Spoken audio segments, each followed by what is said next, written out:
Please give a warm round of applause for Annmarie McDonald. If you want to, I can save you. I can take you away from here.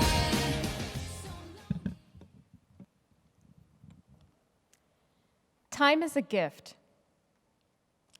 We get 86,400 seconds of it every single day. It's finite, consistent, measurable. I get just as much as you, and it continues in perpetuity until our final day. Fellow Middlesex County residents, I'm going to take you back in time, about 100 years ago, right here in Middlesex County. Immigrants all over Western Europe were flocking to the shores of Ellis Island in search of job opportunities and a better life. Two of those immigrants were my great-grandmother and great-grandfather. Many others, they came from Italy with a suitcase, a work ethic, and absolutely nothing else. Eventually, they established themselves along the railroads in Woodbridge Township, Port Reading. And they were finally able to build their family, eventually giving birth to a little girl, their second daughter. They named her Olympia. In keeping with Italian tradition, they named her after her paternal grandmother back in Italy, someone she would never know. Just across the street, another Italian family was celebrating a birth as well. A boy, Michael. Olympia, or Lee as they called her, and Michael, the same one-room school, because that's all they had in Middlesex County back then. They grew together and eventually fell in love. The Great Depression came and World War II approached. And Lee knew that Michael was going to be drafted, so she refused to marry him. There was no way she was going to be left a widow. So they made a deal, and when he came back, finally, they got married. And what did that mean for Michael? He got to move in with his new bride. Back in those days, it meant moving across the street into his in-laws' home. So lucky Michael, he got to move across the street to live with his new wife and all of her brothers and sisters. After their marriage, Olympia became the first woman in her community to learn to drive. It was exciting for a woman in the 50s in Woodbridge Township.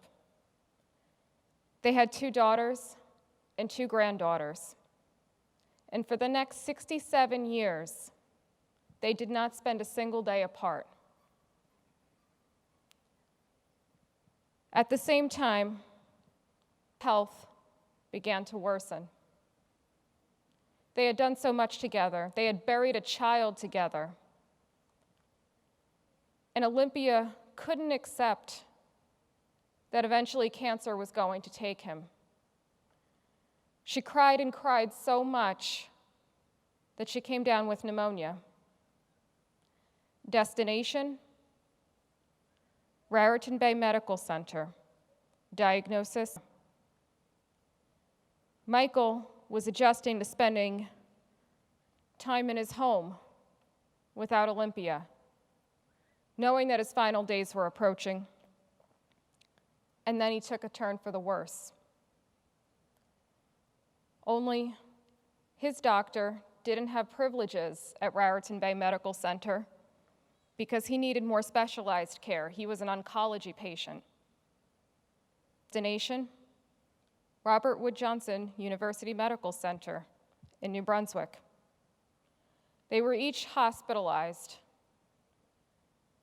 2 different hospitals, one cold, snowy February in Middlesex County, unaware that neither one was in the home that they shared. Then I got the call. Pia had passed away. It was one snowy morning. I was pulling up to see Michael, my grandfather, in the hospital.